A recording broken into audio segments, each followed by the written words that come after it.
Hello and welcome to Stories, the True and the Fictional, the podcast that revolves around one central theme, stories and the people that tell them. We'll talk about movies, TV shows, video games, historical events and weird news headlines. There's really no topic we won't touch. But it doesn't stop there. If you've got a story, something funny or random that may have happened to you or a friend, send it to thetrueandthefictional@gmail.com. Until then, it's story time. This podcast is brought to you by Rebecca Cassells of the Rising Dawn series. Do you like violence? Do you like smut? Are you tired of the stereotypical novels of werewolf romance out there and want something a little bit different? Then pick up Sparked Revolution, Book 1 in the Rising Dawn series by Rebecca Cassells. Available on Amazon, in Kindle and paperback. You too can become a sponsor of Stories, the True and the Fictional by heading on over to buymeacoffee.com/STTATF or follow the link in the show notes.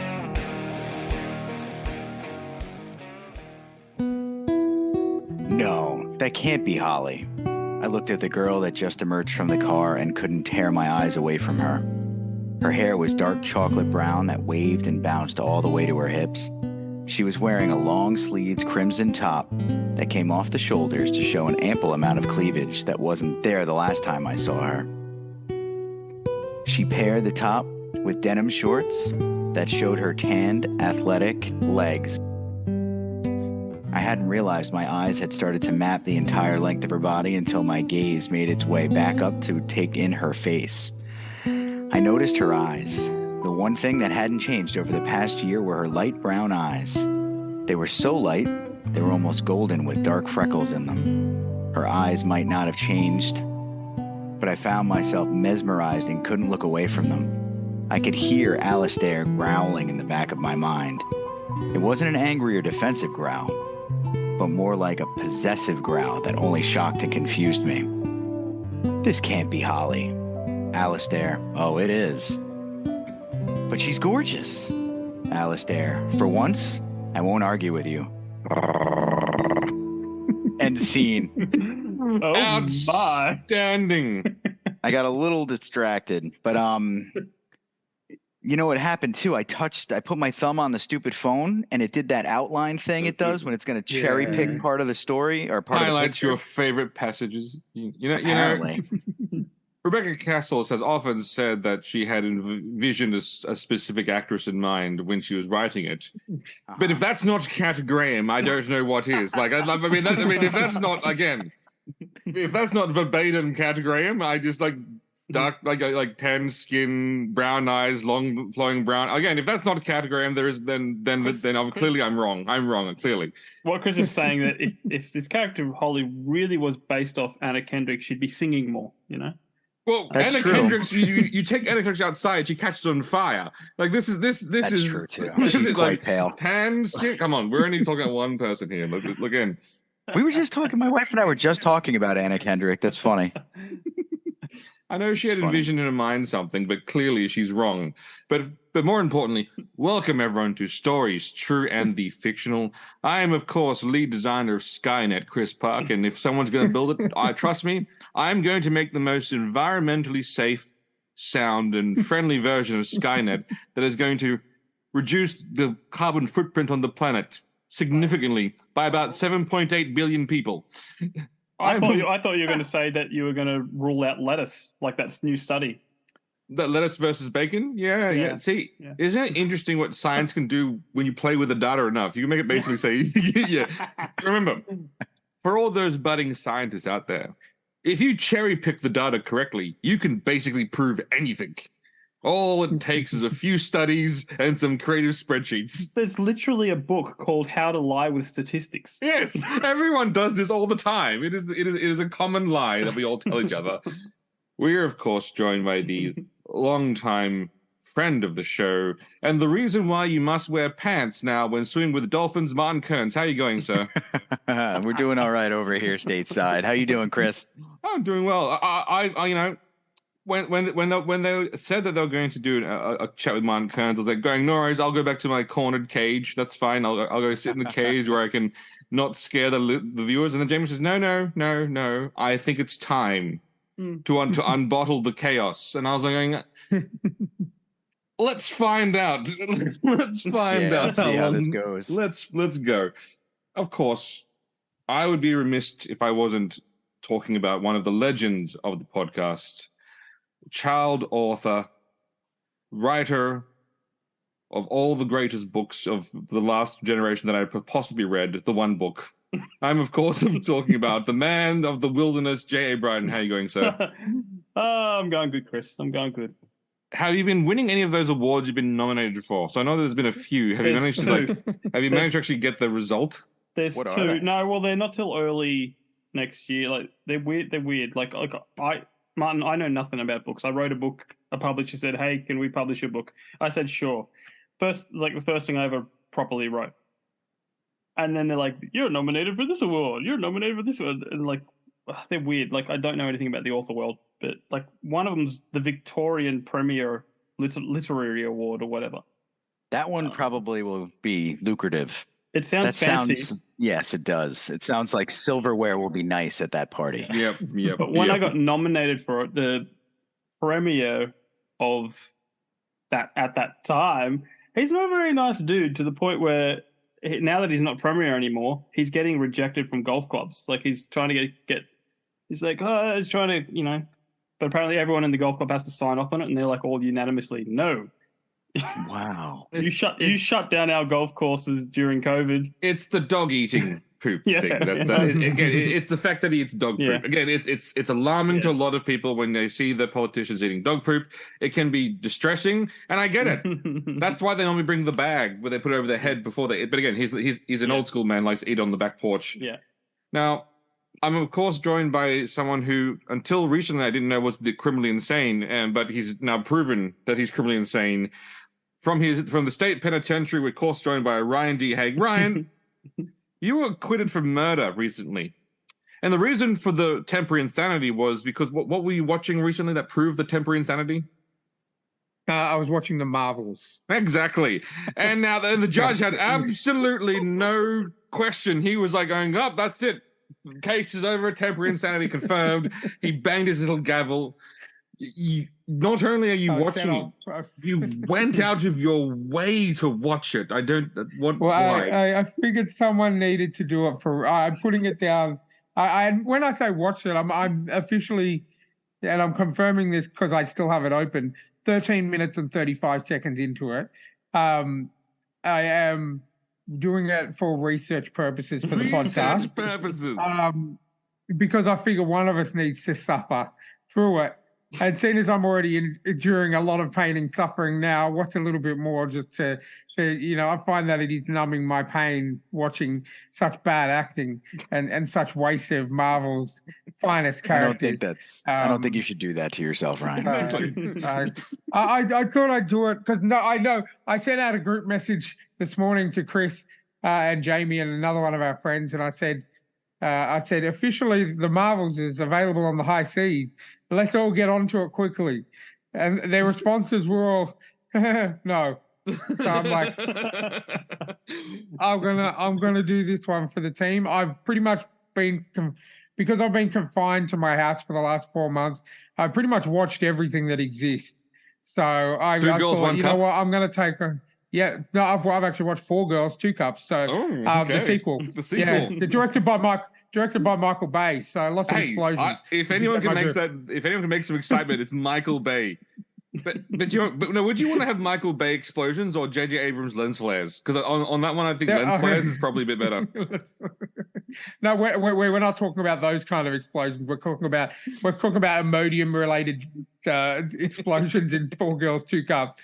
But anyway, I thought, why not? I'm gonna finish it today. I'm going to do a little write up for the podcast, and I thought, why not make myself useful? How many times did I look at my phone? Not enough room. Not enough room to put. Jamie, 13 minutes and 35 seconds. I'm already up to 3. So, The scale is going to blow out. It's going to be like over 9,000. You can't do know that. how many? Do you know how many tiny little phones are going to put in that little bar? Well, I was sitting here plugging the microphone in, and I was almost like I had a really sad look on my face. And Steph came over, and she's like, "Do you need some painkillers?" And I said, "No, I'm watching the Marvels." And she said, "Oh, I'm so sorry." Yes, crush them up. Also, put them into candy or crush them up like cheese. You know how you give a dog your medicine, you crush it up, and then you put it into a little piece of cheese to feed them the painkillers. Because I'm going back to hospital tomorrow, and she said this is a guaranteed way to make sure they admit you by saying that you watched the Marvels. I told you, insane. So, well, I hope you enjoy this. I hope you enjoy the singing number, and remember, you brought it upon yourself. Yes, I did, but I thought I'd do it for the team. I'll give it for the team. I'll do one for the team. But Martin, you're a man of sound mind and sound judgment and reasonable intellect. I hope you've been enjoying better entertainment in the last week than this young man. Is there any highlights from your entertainment weekend that you would call out? We have to talk about Blue Eye Samurai on Netflix. Yes. We do have to talk about that. But before that, you gentlemen should know that 4 of my best friends are currently at an IMAX movie theater watching Godzilla -1. Lucky bastards! We were just talking about that. Yeah. And it all came together in the last week. And they said, "You're coming, right?" And I've got plans. but the good news, Martin, is it's been given an extended release over there. So they're doing that well that I was just talking to the guys about it, that they've extended the release by a couple of weeks. Yeah. So I can't wait. I'm so disappointed I'm going to be in hospital for that one. So I'm hoping a good digital release comes out soon. But I cannot wait. I cannot wait for that movie. It will. It looks amazing. It looks phenomenal. So, it's and I guess it's also it's also what happens when you sort of see industries when you see the amount of money that's spent on a certain movie. And you look at, say, a Captain Marvel at 300 million. Sorry, 250. They got a 50 million credit from 256. They got a 50 million credit from England to be filmed there. So that's fine. And then you look at that film, and then you watch the trailer for that. Then you watch the trailer for Godzilla at 15 million, and you wonder, whose hands are in the cookie jars? Like, I mean, exactly. I understand that some embezzlement will happen in any sort of Hollywood film. I get that. I understand that. But shouldn't there be rules about, like, you can't embezzle more than 40% of your film? Like, isn't that like a standard rule about embezzlement? 200 million just for the craft truck. That's very expensive stuff. They have to, for the actors, different needs.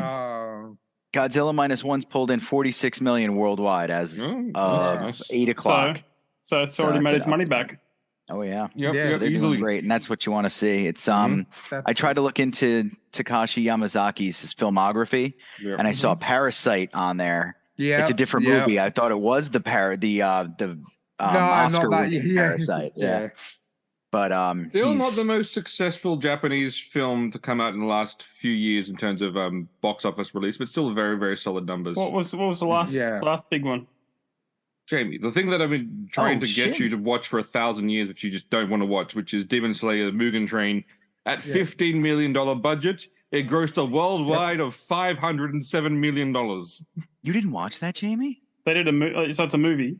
It's a movie, but it's basically the leading to the season 2 of Demon Slayer, which Jamie doesn't watch. That's a whole separate other problem. I see. I have a very tight time schedule, but I did watch first of the half. True. I did watch You have to watch about 10. You got to. Yeah, I think halfway through the first season or something like that. Yeah, halfway through. Yes. Yeah. But again, still, it's good to see. It's good to see other movies coming out and then doing well at the cinema. It's good to see. It's always good to see, and it's also sometimes a very minor of going, oh, look, Hollywood, look how much our movie costs, and yet it's still good. What are you spending your money on? There's obvious again. It's a bit of a slight right at Legendary, right? Oh, with their Godzilla films? Yeah. Big time. And they just came out with the trailer, so, and it's, it's CGI. Yeah. Whatever it is. I don't know how you guys felt about Godzilla v. Kong, actually. I went in there and I went, this is going to be the exact same plot as Batman versus Superman. And it was. That's fair. Well, I must admit, we've been I've watched them recently, like in the last 2 weeks. I started because I was really excited about Monarch, the TV show on Apple TV, with Kurt Russell and exploring that era. So I thought, you know what, let's go back and watch all of them from Godzilla, Skull Island, all of those kind of things. And I do think Godzilla vs. Kong probably was one of the weaker entries in that. But in saying that, I've been watching Monarch and I'm up to episode 4, and that is probably one of the best representations I've seen of the Monarch verse, as they call it, in storytelling. So I think that is definitely worth watching. Where you've got Kurt Russell playing an older version, and you've got his son Wyatt Russell playing the younger version of the same character. I mean, that's pretty impressive. But it was tricky. Yeah, they pulled it off. I watched the new trailer. I don't know. Like, I think it's just. I think it's getting to the stage where I'm like, we've had a bit too much. Yeah. Let's just move away from Godzilla versus Kong. Let's do a different. Let's go down a different path. Skull Island was the best. Yes, definitely. And even the cast in that movie, that was absolutely. Watching that again. Recently, with Tom Hiddleston, and I know we do tend to speak ill of Brie Larson, but she was really good in that film. But that's like how we speak ill of Tom Cruise. We only speak ill of Tom Cruise from a certain point. That's So true. Before, like Skull Island, Brie Larson was fine. Brie Larson was great in Scott Pilgrim versus the World. She was great in Community. Yes, she was. Yeah, and it's only that weird era of Tom Cruise and Katie Holmes where he went insane. That he's But I love Tom Cruise in Maverick, and I love So I'm slowly learning to put the craziness aside. If it's a good film, Yeah. But it took me a long time to get to that point. Now you actually, Jamie, dropped a trigger word for me in your little spiel just then. Now me and Chris have discussed this.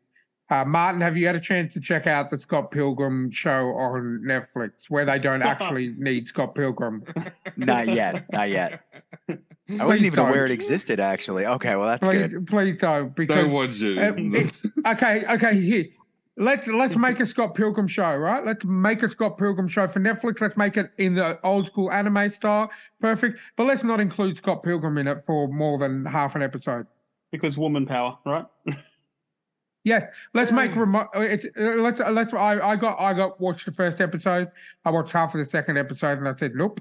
And then I went and watched some Blue Eye Samurai. I watched Onimusha on Netflix is absolutely amazing as well. So I'm halfway through that as well. Yeah. Nice. It was. Oh, it's so good. Blue Eye Samurai though just hit. And talk about woman power though. That's done right. That's how you do it. Mm-hmm. Yeah, exactly. It's really funny. I've been, for some reason, all these videos came up on Facebook about Red Dead Redemption 2, and I went, you know what? Okay, I'm going to play it again. And then, so I started playing it and love it. But a panel video came up where they're all interviewing the people from the game. And, like, this audience member asks the Sadie, the actress that plays Sadie, and it's like, oh, how do you, like, it was just typical, how do you feel about being a strong female character in a group of, of just dudes? And then she just goes, well, they made a strong character. So it's not about being a woman or whatever. They just made a really good, strong, and well like, what a response, because you can just done. Tell the audience was probably super woke or something like that, Yeah. And that was 4 years ago. And I got to say, Dutch, the guy who plays Dutch looks nothing like Dutch. Of course, it's a game.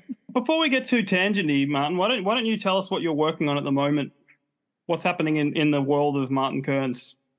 So, as you know, self-publishing is a bit of a grind, right? Mm-hmm. So it's all about PR and getting your stuff out there. And the people who've read the book like the book. Not everybody knows about the book. Mm-hmm. So the next step in the journey was to churn out a ton of short stories. And I promised Ryan last time I was on, they were all going to be horror, and they are. They're pretty horrific horror. And I've got a couple of them pending right now. There's an author of horror, Bram Stoker winner, reading one of them right now, giving me a little bit of feedback. I stumbled into that, and I'm very lucky for it. Nice. Oh, wow. One of them that's not going into this collection just got picked up on, just plopped onto a website, Commuter Lit, so that officially makes me published as well, I guess. which is nice. I'm in your club now, Jamie. Yeah. And then Wind Driven Rain's going to be in an anthology by Teresa Green called it's Strange Creatures, I think. And that one's the Thunderbird. They all have a basis of being in the demon world, Lilith's children, that stuff from the book. And kind of what was going on while my characters were prancing around doing their things. And if you're paying attention, even if you're not paying attention, I kind of smash you over the head with it. You see how it connects to the world of the series. So that's what I've been working on, and I'm starting to get the itch to finish the third book because people thought it was going to come out in October. So, sorry. But really, I just want to get into some magazines and churn out some more horror. So I think I have about 4 more stories to write, and then I'll get on to the last book of the series. Have you thought about so your work is in the obviously the paranormal, like fantasy, dark horror kind of genre. Once you finish off the trilogy, have you thought about switching it up a little bit to different genres, or would you still want to go down the same path? I don't know. I like horror. I like to read it. I like to watch it. I haven't liked watching it as much lately, which is weird. I've been vectoring kind of into the fantasy realm a little bit more, but I don't know if I would want to write anything else. I had an idea recently for a standalone, just kind of like thinking of me as a kid, what we would do as kids out in the woods and stuff like that. And just like, what would you do if a dragon flew overhead and just crashed into the reservoir or lake you lived by? Nobody else saw it. That idea was rattling around in my head as I was traveling to work. I'd like to write a Stand By Me style book, maybe. Yeah. The body, I guess I should say, if we're going to be true to the king. But yeah, that's a great question. I haven't thought of it. Maybe I should start writing romance like Rebecca, because it does well. There is a large audience there's a large audience for romance, true crime. They're all the same audience, but there's still a lot of them, women, and there's just a significant, again, half the population at least. Housewives, modern housewives. Modern housewives. It's a good niche to get into. But again, obviously, you have to think of the right ideas, and then and then compete with all the others. Compete with all the others, and then to write well and to write in the female perspective, which I like to think that As Good as It Gets had the great quote about how to write from the female perspective, where he goes, "I think of a man, and I take away reason and accountability." And then that's my favorite quote of any movie of all time. As delivered by Jack Nicholson. Jack Nicholson adds a layer to it. Yeah, and he just leaves her in the elevator staring at him. Some super fan of his, he just absolutely just destroys. Yep. It's so good. So you write one of those books, exactly. There you go. I could write a story like As Good as It Gets with no supernatural, just a character-driven thing, because I think that's my favorite thing to do is develop characters and then crush their hopes and dreams. What about a bridging book where it's basically like a supernatural story with a romantic element of two lead characters? Would that bridge yourself into that genre? I guess I could do that. I've never thought about that before. Maybe a choose your own adventure would work too.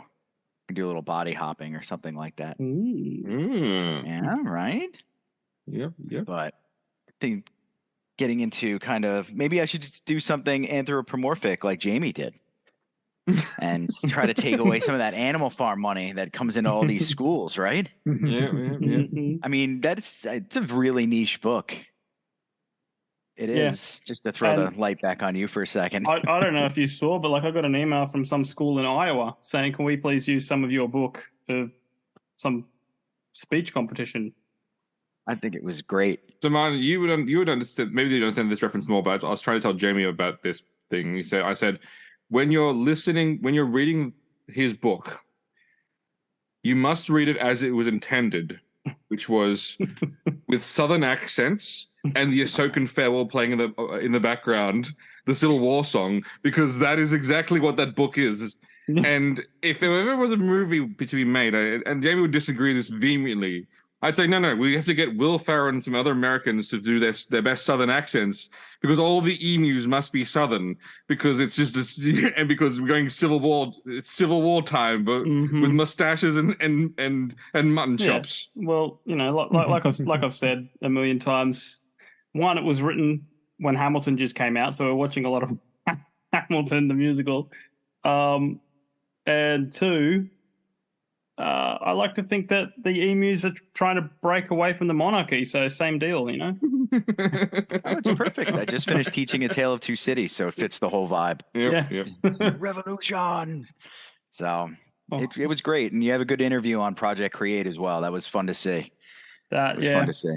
It was good stuff. So I had another one with kids podcast called Reading with a Chance of Tacos. That was heaps fun. They're very, very, they have so much energy. Well, yeah, we're lacking.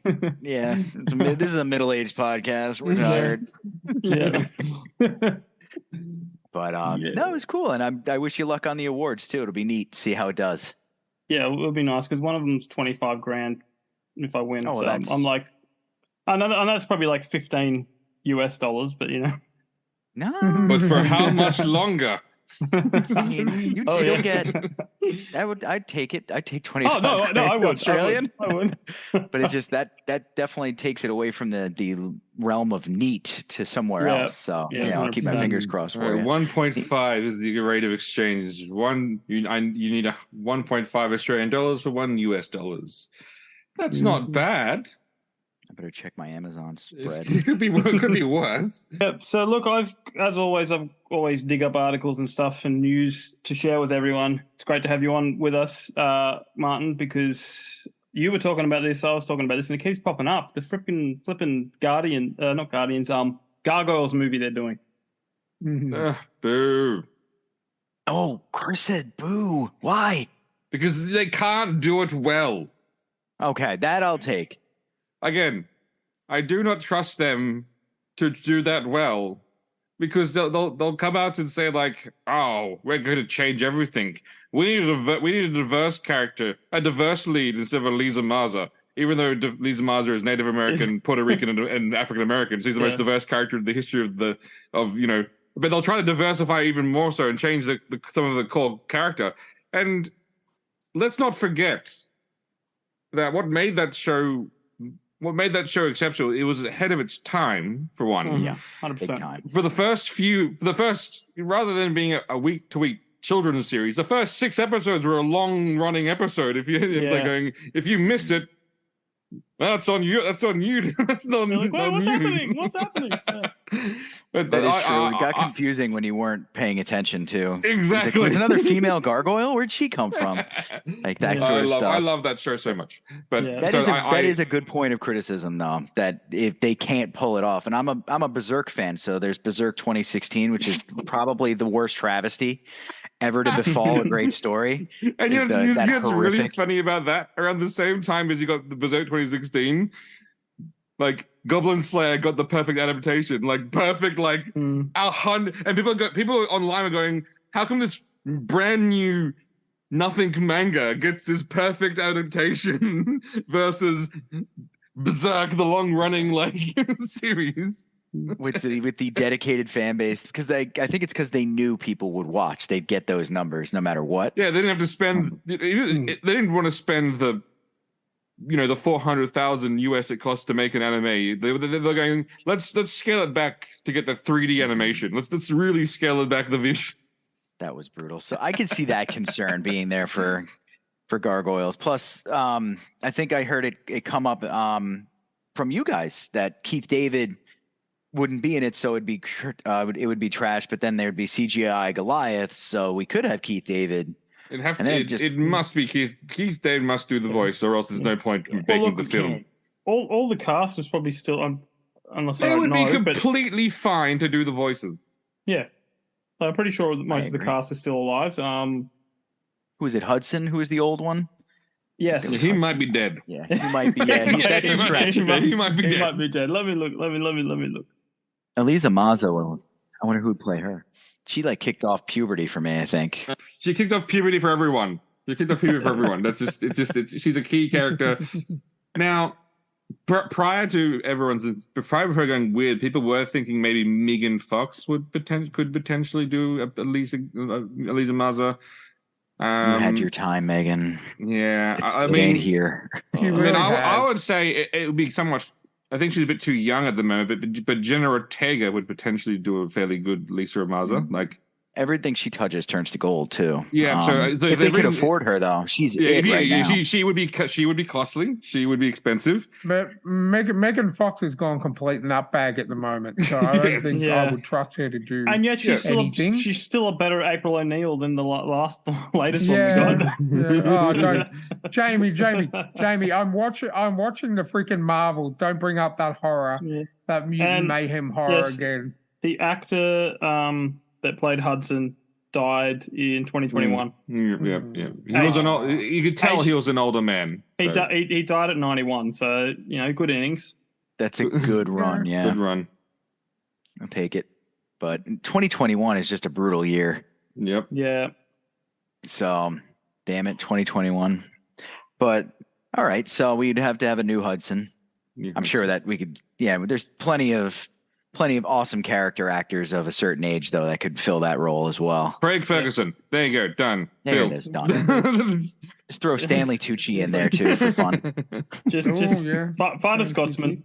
Craig Ferguson is hilarious, too. He's on. If ever I turn on YouTube to go look at something, he's constantly on there. His old stuff today would not be allowed to be on TV, but it was just it was beyond great. He's not a chance. It was awkward and funny at the same time, and that was his whole bit. That was his whole thing. It was great. Like you can't. Yeah, that was the golden era of late night television. That's never gonna come again. I saw him recently. The clip was for I forget her name is Bianca, the leading lady in Deadpool. Deadpool's love interest. Oh yeah, Vanessa someone. Yeah. Marina Bacci. But yeah. Oh, I was she was on Bianca. Firefly. Okay. She was on Firefly and too. Stargate. She did a good job on the show. Oh, she was in Stargate. You're right. Mm-hmm. She was like 12 years old in that, though. Oh my God. Well, I just saw her face from the show. That was after Firefly, though. It was after Firefly, yeah. She was young. So she was on that. She was on Craig Ferguson. And then, of course, it had me start thinking of Deadpool again. And then what's coming around there. But yeah, before I start thinking about I kind Deadpool. of feel I've seen the entire Deadpool movie with leaks. Like I've kind of feel like I suppose it's you want to film outside because you don't want to use sets, but then you film outside, people have phones, and so it's like no. Well, the leaks was done with a very big a long scope thing, so they were zooming in from probably it was probably a drone. It was probably a drone. It would be very easy to That's why when they filmed the Avengers movie, they filmed in Cleveland because no one cared or no one went out to see it. No one, they couldn't film that in actual New York because too many people. They filmed it in Cleveland and no one noticed it. But would there be any real spoilers with Avengers? This is Deadpool. Deadpool's all about the cameos they're doing and stuff like that. Exactly, and so we now know some of the key cameos there. Yeah. Have you seen the fake ones that Ryan Reynolds put up? He put all these fake ones with John Wick, Predator, Steve Bernie Urkel. Sanders. I saw one of Joaquin Phoenix's Joker. In there as well. I saw one with a Ninja Turtle. Yeah. They've got it's like an endless cast for the IMDb. Yeah. Going down. Loki, Tom Hiddleston is there for Loki as well. Wow. And I was like, is Loki in there? He's MCU. He might actually be in the movie. Well, weird? I think they're doing it there because they're talking about the TVA being a part of a main reason why all the different versions of Wolverine and Deadpool are going to be in it. So being with the way that the season 2 of Loki ended, I'm not going to spoil it, but so I'm assuming that's why he's going to be in it. I think that might be a definite, Tom Hiddleston. But I mean, because the point is, and not a bit too much of a sour thought on this. It's still going to be the Disney. Will they they're going to screw it up? It's just a matter of what. But will wasn't Deadpool 2? Wasn't Deadpool 2 done under the Disney banner? Yeah, But it was already filmed and recorded. Like it was already done. Like it was filmed by Fox and done by Fox, and so then they got to release it. But then that's the issue. It's like They got to put their sticker on it. they got the sticker on it exactly. Yeah. Speaking of Disney, they're the ones who did Gargoyles too, so that's probably why that'll go under. That is why my concern and greatest fear is there, because like look, Gargoyles is a surefire winner, because you know what people love today. People like good story. Well, I'd say people like good stories, but maybe they don't. Maybe that's no longer a thing. but you know what people like Hispanic lead characters and a slightly hint of bestiality, and Gargoyles has both of those two things in abundance with the romance between Lisa Maza and Goliath, and of course. Well, then, do you think they're going to make her white just to throw us off? That would be if they're race swapping characters. That's not the Disney way. That's not the Disney way. That's not the Disney way. Disney way of making a lead character white. You got to understand that they've fired all the people that know how to make a good movie. So they're going to be guessing, how do we do this? Oh, so we just make them white? They're going to have no idea what to do to make it good. They'll do the Last Samurai twist. If you want Disney's idea on what they would do, you watch South Park Into the Pandaverse. That will tell you exactly how they're going to do the Gargoyle. They're going to make her a woman. They're going to make Goliath a woman, and she's a lesbian. According to Into the Pandaverse, that's Disney's way. That is Disney's way. I can't think of a Goliath female word. Goliathina. There you go, done. Goliathina. Goliathina. But if they're going to do a Goliathina, it still must be played by Keith David.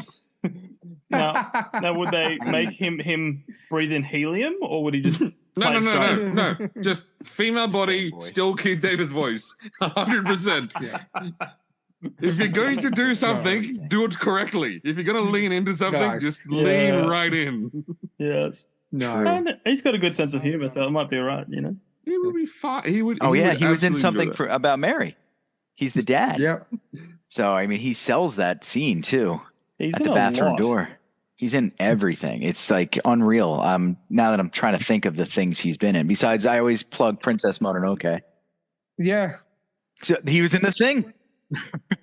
When I looked up his IMDb, and even just his animated work, is just well, he's done more voices than you think. Amazing. Yeah, he's done all the voices. All the voices. He has done all the voices. So David, you had a point about the Gargoyles, or were you just was it? No, I was just bringing up people's thoughts, and look, I just what I like to do is just say things, and then you guys just kind of just see what happens. See what happens. Yeah. Who's gonna play the villain? He starts out as a villain anyway. What's his name? Oh, Zan. Zantac. Robert Downey Jr. Robert Downey Jr. Honestly, that'd be good. But I'm just going off the face. I'm just going off the facial. But he does have the required, he does have the required, he has the beard for it. Absolutely. Yes. You joke, Jamie, but that's not the worst idea I've heard. But then he goes good towards the end, and then he has a magical baby as well with a magical girl, and it goes. The later parts of those shows were wild because of how it's Oberon, King of the Fairies, came into it, and then all this weird stuff happened. I was outstanding. Because back then it was all about pumping out as much as you possibly could. It's just like the old Turtle series. It's hilarious how fast they were pumping that series out to the point where the animation mistakes were everywhere. Was it? I'm not. Yeah, I mean, I'm not as big a turtle aficionado as you. Mm-hmm. How bad were the animation mistakes though? Voices not matching. So the one turtle saying something, but it's coming out so Raphael's talking, but it's coming out of Donatello. I remember vividly the top of the turtle. So you got the bandana and then the head above it. Mm-hmm. They forgot to animate the top of the head. One day, the voice of Raphael couldn't make it. So they got someone else to voice him, but he sounded nothing like him. So literally one day, Raphael was like, "Hey, so we're gonna go fight turtles, you see?" And it just sounded nothing like Raphael. That's outstanding. But there's a lot. Michelangelo with swords at the end of the credits. Just all random stuff because they're just pumping so many episodes out because all about what it's about, Chris, toy sales. So they're just Look, having said that, I do have tons of I used to have tons of the Goliath toys, and so like again, so yes, it was about toy sales, but we did not care. No, well, that was the thing back then, Like, didn't they make Transformers because there was toy line? So this is toy line. They just took a Japanese toy line and made a TV series around it to sell it. Mm-hmm. That's true. That really did get ripped off from what was the name of the superhero? He's in the Godzilla verse too. He gets very big. But he's not always very big. And then there's also the Jet Jaguar is the other one, the robot. I know Jet Jaguar is one of them, but one of them is an actual guy who grows like a Power Ranger style thing, but he just gets very big. You have Voltron too, but yeah, it was definitely ripped off from Japanese shows, 100%. Oh yeah. But I used to have millions of Terminator 2 action figures. You would never believe that they made so many iterations of the regular Terminators. Like, I didn't even have the 1000. I just had every iteration of the 900. And also Aliens, the Alien movie, they had like a bazillion toys of the Alien toys. I used to have an alien called the King, like the Alien King. That wasn't a thing, but it was a toy. They made the toy. They had like a bull rhino one. The bull rhino touch the button in the head. Then they had one with I had the one with wings, and then it was awesome as well. They just bringing back memories now. Then they also brought out the Batman line, Alien and Batman. That was a great. Super good comic books too, though. Batman versus Predator. Those were good comics. Yeah, because they brought out. I think they brought out Batman versus Alien. Then they did Batman versus Predator, and then they did Batman and Superman versus Alien and Predator. In I think in the span of about a year and a half, and I had all of those soft covers, and they were amazing. The artwork on that was just. It was back in that era of the 2000s where they weren't afraid to show a lot of blood and just absolutely. Oh, God, that was amazing. I think I still have my Alien Batman somewhere, but those were amazing. Does Batman win?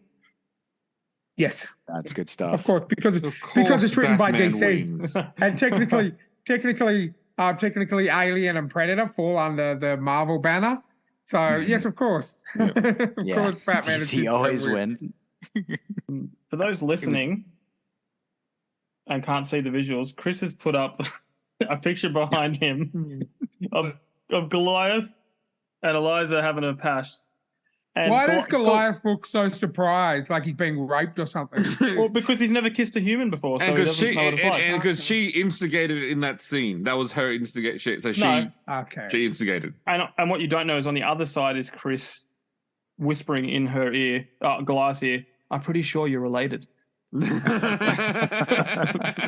I think now might be the time. I have the courage because I'm on enough painkillers to kill a horse to say I have never watched an episode of Gargoyles. Oh. But, better time to start than now. But as I said, I am going into hospital tomorrow, possibly for a few months.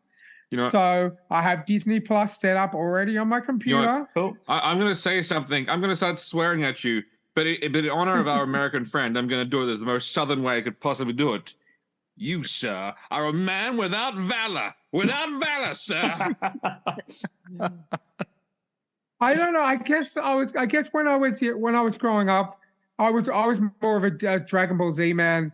A Pokemon, Spider-Man, X-Men. Well, we're not perfect. Yeah. Me and Chris are, but no one's perfect. But apparently, you've missed out on one of the core items of everyone's childhood.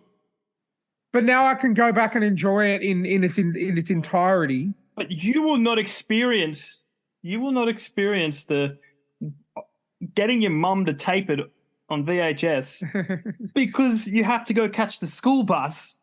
Yeah, no, I did that. I had that for Spider-Man on Cheap TV. You know, experience when I wanted the deluxe Goliath toy where he had the massive felt wings that actually like folded right out and it was all massive. That.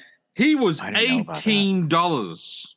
Wow. $18. I had to save and scrape to get that because it was $18. Like, what the hell? Well, Like, I That's a lot of will. money. I will promise you that let's just give me a bit of time. Say the second week that I'm in that we podcast because I'm taking all my gear in, so I can still podcast. I say I will at least have watched the first season because I'm committed. I've always wanted to. The first season's like, I think maybe 10 or 15 episodes, and season 2's like 70. And then that's the one where it really Yeah. like there's anti-Goliath, and then there's all sorts of weird stuff he's got to deal with. that's where it gets awesome. That's where it gets awesome. I will tell you this, it holds up. Like, it literally Yep, holds up today. The only thing that was that dark back then was Batman. Nothing else was dark like that back then. Yeah, No. sure. Maybe like the Dick Well, I Tracy mean, I've been cartoon. very excited that we've got finally in Australia Batman the Animated Series is on Netflix. So I've been rewatching that, and that's another one that just still holds up. And how good I don't like Mark Hamill all that much, but when he says something that I agree with that is awesome, how he says he's not going to do Joker anymore because he won't do it without Kevin Conroy. Well done. That's just That's absolutely, like he just said, because he was my Batman. Yeah. He's my Batman, and I will never do it. And I believe that. Yep. But so some of those, if some of those early ones with Joker and Batman in the animated series, it's absolutely. It's really funny. I remember watching the Batman animated series, wondering like, in some episodes, Batman's just straight up the bad guy. Like he's just straight up like in the Clayface episode, all Clayface is trying to do is turn himself back into holding the shape of a human, and Batman's trying to stop him. Why? Like there's no rhyme or reason of why he's trying to stop him, and eventually like he drowns and dies, and then I'm there going, Batman, what was the risk? What was the reason why you had to stop him from doing that? And it's one of those episodes I'm going, to this day, I saw that as a kid. To this day, I'm still wondering, going like, Batman, what was your angle there? What was the angle? He wants to collect all the people to fight. You can't get. You're right. One of his villains would be turning into a human, and then no longer, Batman's not about permanent solutions. Oh no, Yeah, that's true. You unlock some doors. Now I remember the Man Bat episode too. Same deal, same type of deal. He's like misunderstood monster in the sewers. Yeah. Now I'm gonna kill it. That's actually the very first episode of the Batman the Animated Series. Yeah. It's the Wow. it's the Man Bat episode, and it's like you can compare it because I've been recently watching the Spider-Man movies where let's go Andrew Garfield Spider-Man with the lizard. He's doing everything he can to turn him back into Dr. Connor so that he can live a normal life and not be this. Whereas Batman's like, you're evil, see you later. You are staying as a lizard. You are staying evil, so I can put you into Arkham Asylum, pay the guards to release you in a few months, and so I can not deal with the tragic childhood that I have, and not deal with the therapy. I need you so I can beat you up. I've got it, Chris. Yeah. Batman gets paid per drop off of villains. It's like a DoorDash. It's a He gets paid. scam. Batman's villains are just DoorDash. He gets paid by drop off. Yeah. So that's how it works. or he just wants to say he's got a scoreboard of how many villains he's caught. Yeah. And he goes, if they get out. That's why I find Batman to be the most unbelievable hero of all the superheroes. Like, Why is that? because it's one thing for Superman to say, I'm going to try to inspire these stupid people to be something better. So he's always meant to be that, like, going, I'm trying to show you a better way and a better path. Batman's a human and a realist, and yet he still goes, I'm going to believe in the justice system. Put Joker away. He just killed 20 million people. You know what? Let's put him back in the same prison and then assume he won't get out. Oh, no, he got out again. Like, after the first time he gets out, sure, that's on the Joker. After the second time, those deaths are on you, Batman. Those deaths are on you. What do they say? Fool me once, shame on you. Fool me twice, shame on me. Joker, it's like kill people in bank heist. Shame on you, Joker. Get put in the Arkham, come back out, and then gas an entire city. No, shame on Batman. Yeah, not only does he put him in Arkham, where there's like 50 million other criminals there that he can With learn from. all his friends. That's hilarious. Like That's like the whole premise for the video game, right? exactly. Yeah, it is. That is why in that whole comic arc of Injustice, I am all Team Superman, 110%.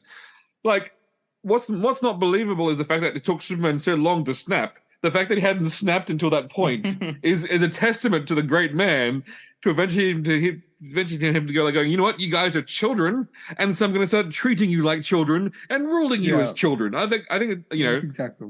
kudos to him to hold it together for so long without snapping.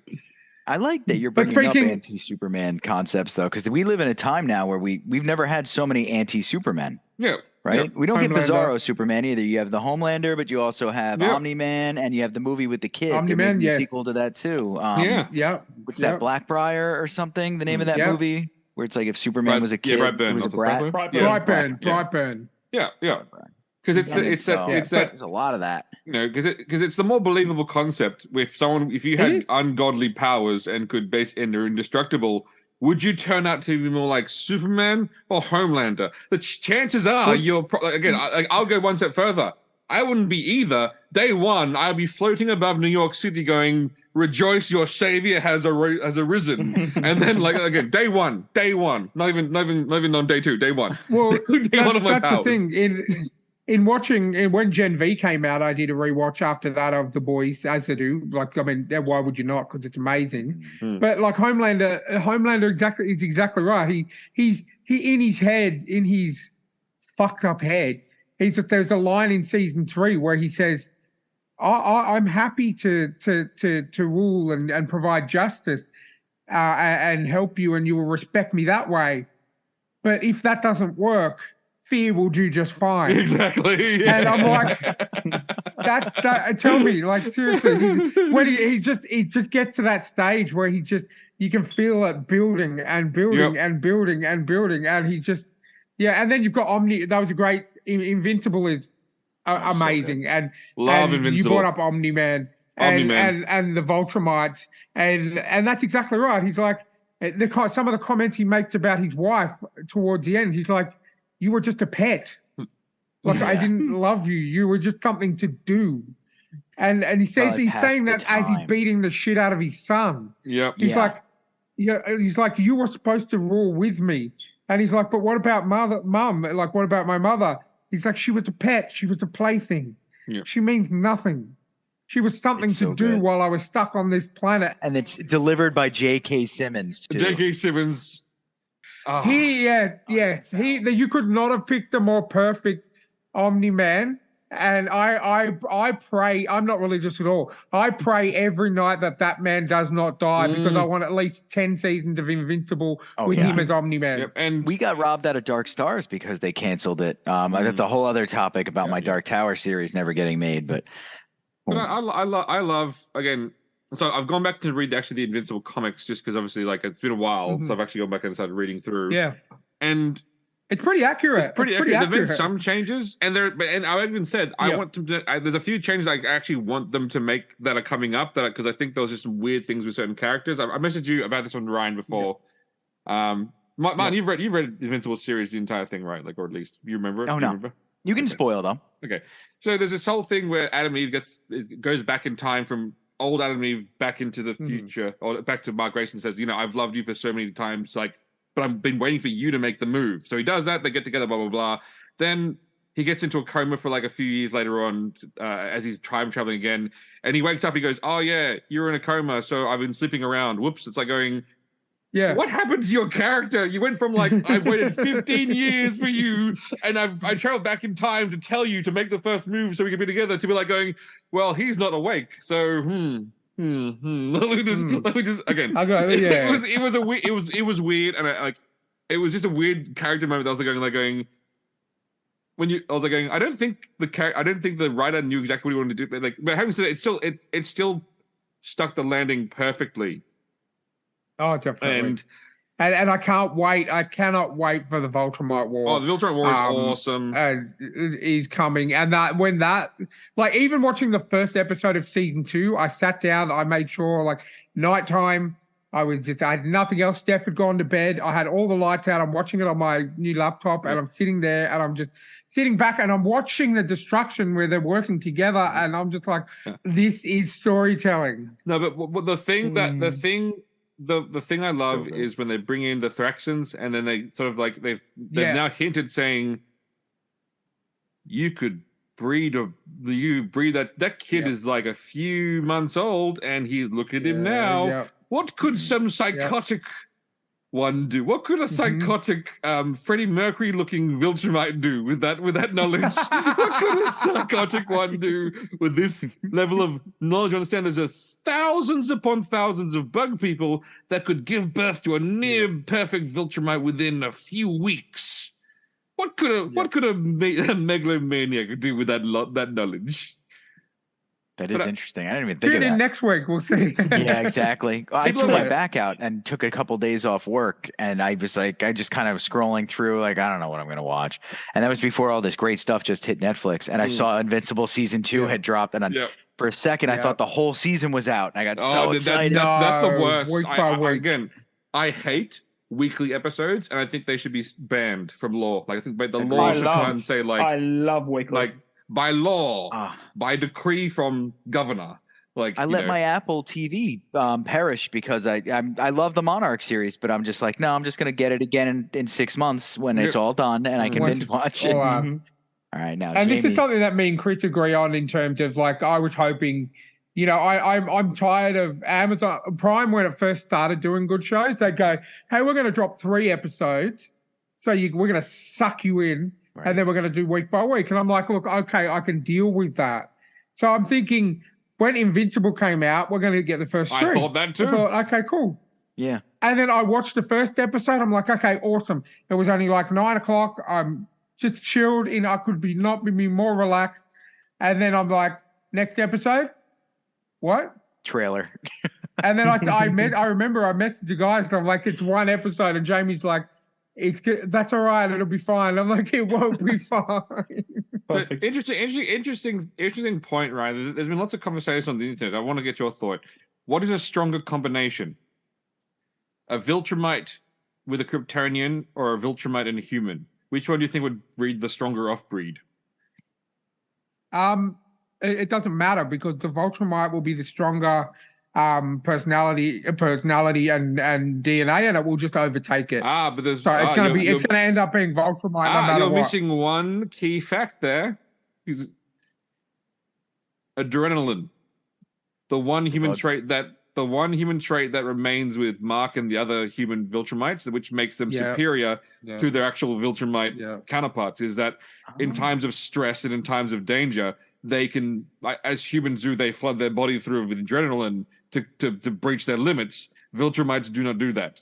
It's the one thing that it's the one thing that Mark does, which is why he's able to sort of like get to that moment that beyond that level that others do not have. Super smart way to do having a superpower, right? Just make it adrenaline based. Like he's superhuman like them, but that's a smart idea. Yeah, and I was reading that in the comments. I was like going, oh yeah, our ability when our body receives fear, anger, or something, the ability that our bodies pump ourselves through with adrenaline to get through a situation is an incredible. Yep. This is why we dominate the planet. This is why we are the superior. This is why we are the superior species of the planet. Is because one, we sweat because so we can run long distances, and then when we're in danger, our bodies know we're in danger, so they flood ourselves with adrenaline so we can withstand or fight the danger. It's incredible. It's like, again, welcome to the human supremacy hour of this podcast. That's where we talk about why human race, not insect, shall rule the galaxy, Starship Trooper style. Do you want to know more? Do you want to know more? What a great Martin Kearns, are you a fan of Starship Troopers? Come on. Oh yeah. Oh, of course you will. Not nearly as big as you guys, I'm certain of that, but yeah, I like it. It's just love that film so much. I was a fan of Denise Richards, so I was a fan of Denise, young Denise Richards. Made what a great film. Mm-hmm. And it's the subtle hints of fascism throughout the entire film is fantastic. It's hilarious. I don't think it's subtle. Yeah. No, it's true. I think if you read the synopsis, it goes fascist. I was wondering though, Ender's Game, was that written before or after? Because I always thought Ender's Game was a take on Starship Troopers, but like a serious take. No. Ender's Game wasn't Ender's Game George Orwell, which was Was it Orwell? Oh my god. I'm gonna look it up. Maybe not Orwell, but I'm thinking of a different George. Asimov? He was very racist. Very have a racist. look. Well, these Georges. He's the very Georges, Georges, racist. I know, right? Because the only reason I know is because he wrote a Superman comic. Orson Scott. That's it. Orson Scott. Because he wrote a Superman comic that got banned because it was insanely racist. 1985 was the novel. So 1985. I think Starship Troopers was first. 1959. So Starship Troopers was in fact Starship Troopers was in fact first. 1959. Interesting. But so I wonder. There are some films that have really good subtlety, and I love a good subtle storytelling. Like, for example, Starship Troopers, they sort of hint at like fascism, like slightly hint. Mm-hmm. Ender's Game, they try to sort of hint that maybe humanity isn't the good guys. And in One Piece, they hint maybe the government's evil, very subtly, mind you. Again, it is so subtle when you watch that One Piece, both Netflix show and also anime. A very subtle hint on maybe the government's bad. I love subtlety like that. That is good. Hunter x Hunter does it well as too. You don't realize you're watching an eldritch horror when you watch Hunter x Hunter. Yeah. The Dark Continent is filled with just things that destroy humanity. Yeah, and in very horrible subtle. ways too. And so it's like you have don't leave, don't go across the water, because if you bring that back, we'll all die. Yeah. That kind of thing. That's And very Lovecraft. And then who doesn't right? love to play a good Japanese RPG when you see like the Catholic Church and go, that villain, evil, there it is, there it is, Yep. There it there it is, Yep. there it is. And I think one of the most prominent examples of that was Final Fantasy X. Oh yeah, yeah. Literally you've got, you're on this pilgrimage to for the god, and then big surprise, the church that you're doing the pilgrimage for turns out to be evil and wants to destroy the world. So I think that is a good premise for all JRPGs. And his dad's name is Sin. Your father turned into a monster named Sin. Subtle hints. It's this beautiful subtlety that I think is lost in the scholars who disagree on the meanings and concepts of all these great shows about the small subtleties. So it's funny that we're talking about all these great things that Jamie has absolutely no idea what we're talking about, because like. Have you managed to start Final Fantasy 16 yet? I played 2 hours. I mean, I played half an hour of it because an hour and a half of it was cutscene. But I played a little bit. Movie. Great So game. Chris, are you aware the first DLC is now available, Chris? Oh, is it? Yeah, and I can't. I'm spewing. I'm spewing because I was like, okay, I can play that before I go to hospital, and Mike's got my copy, so I can't play it. So, but yeah, the first DLC for it's $10 is out for Final Fantasy 16. Yeah. So, I was actually debating like how much do I hate myself? Am I going to go buy the Ubisoft Avatar game this weekend? Because it's going to be $2 in a year. I like Far Cry. Okay. I didn't mind Avatar. Yep. This is basically Far Cry Avatar. So I was just like going like, like, You really can't argue with that logic, though. Do yourself a favor, wait a year and I'll wait. It'll be 100%. It'll be available on What's like something for like there'll be a sale or something. And it'll be But available. what with the game awards that came like obviously with the other day, like Baldur's Gate, rightly so, one game of Love the that year. game. Played it. But we got all these reveals, right? And I'm like, we're getting a Marvel Blade game. And then I've seen Bethesda are doing it. And I'm like, well, I don't know. It's going to be the same. You know what I mean? You're Like, so right. I was excited because it's set in Paris. It's going to be the early years. And I'm like, Starfield was a game. It was absolutely a game that I played on a console. Again, you know what? That was the first game I've ever played on my console. Well, speaking of new things that sort of hit this week or the last few weeks, so I've got a few things that I actually did a little bit of prep, Jamie, believe it or not. So did everyone get a chance to check out the trailer for the Fallout TV show? No. It's I watched it, but it's Amazon, so this can go either way. Like It can be good or it can be terrible. It's Amazon. They don't do. Amazon doesn't do a middle ground show. It's either good or it's complete shit. And so let me just see. Let it play out. Let's see. I've never played the game, but never seen the game. So I watched it and I'm going like, I don't know what to make of it. It's post-apocalyptic. You've never played usual. any Fallout games. It's very rare for me to play a first-person shooter. Okay, I have a friend that's like that. He refuses anytime we do something like Titanfall or something like that. One of the other friends convinces us all to buy it. We play it for 3 weeks, and then we just go back to whatever indie game we're playing. Two games. One Skyrim. Okay. Because Chris bought 3 games, and our friend Mike a TV, so we could have a whole weekend of Skyrim. So it's kind of like mandatory to do that, but I still loved it. I still enjoyed it, and old school Ghost Recon, love to play that. That's fair. Well, I must say, as someone who I didn't like Fallout 4, but I was a fan of the older Fallout games. Was that Vegas? Which one was really Vegas? liked New Vegas. Vegas. That came out between 3 and 4. Yeah. Okay. That was good. But having a look at some of the, like Walter Goggins, who's been in a shitload of stuff as a ghoul, like I like the design of what he looks like as compared to the game. Like I haven't gone outlandish. They've gone sort of, he kind of looks like the Red Skull to me a little bit from Captain America.